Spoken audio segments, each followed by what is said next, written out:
Understanding spoken Chinese can be hard, but the solution is simple. Listen more.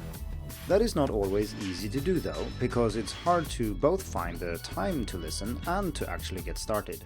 Here are 7 ideas for smooth and effortless Chinese listening practice.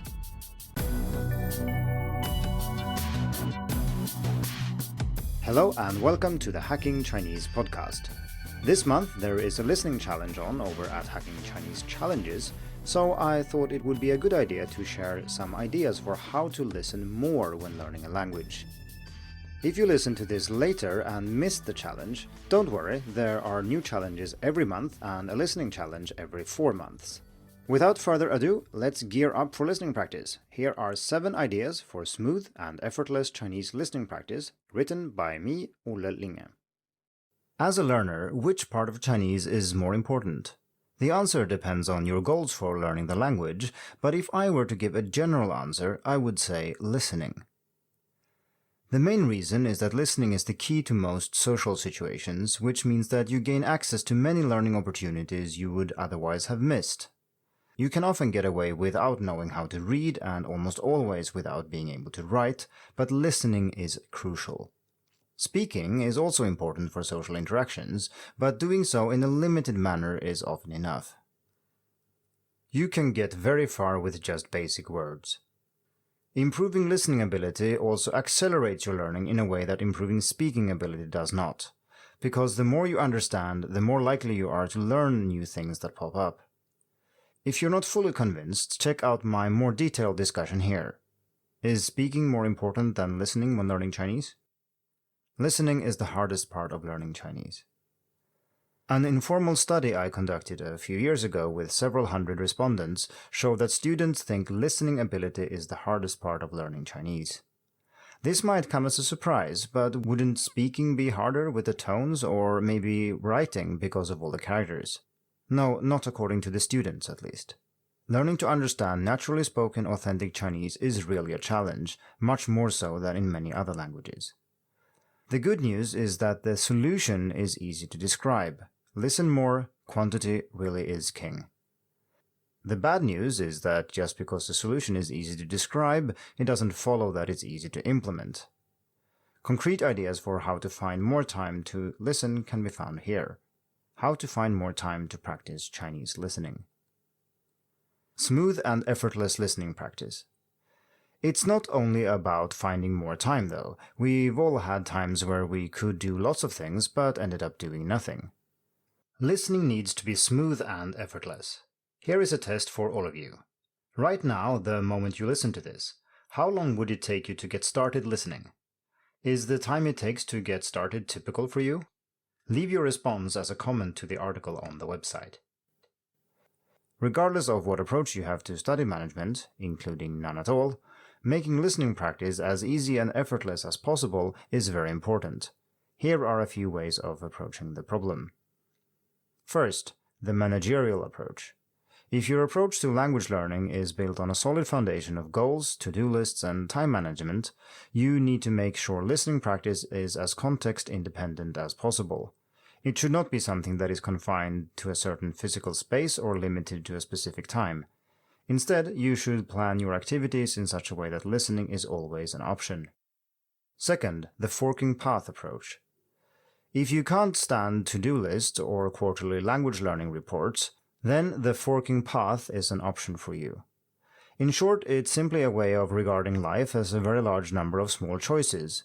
In order to learn more, you should consciously strive towards choosing Chinese over other options.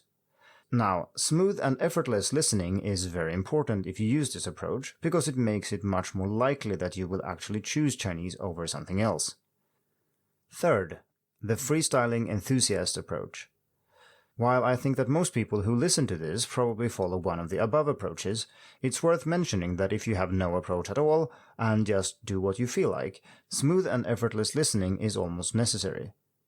If your learning is largely dictated by whim, any minor obstacle can throw you off course. Enjoying learning is important. So, how can you decrease the resistance and make listening smoother? 7 ideas for smooth and effortless Chinese listening practice. Below, I present 7 ideas for how to make listening easier. Note that I don't mean easier as in lowering the difficulty of the language involved or coping with that in some way. I have written about that elsewhere.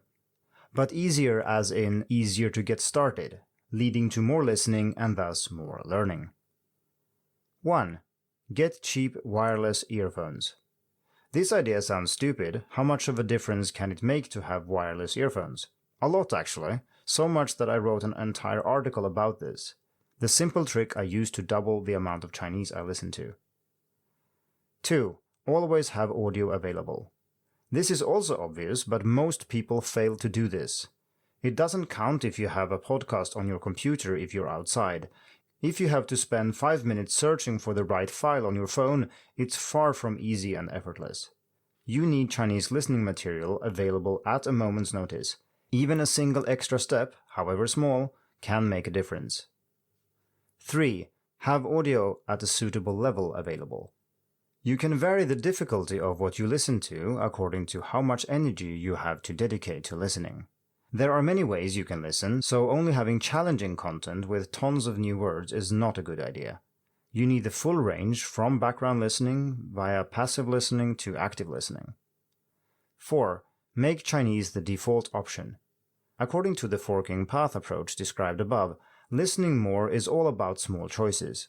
However, you can nudge yourself in the right direction by making sure Chinese is the default option whenever possible.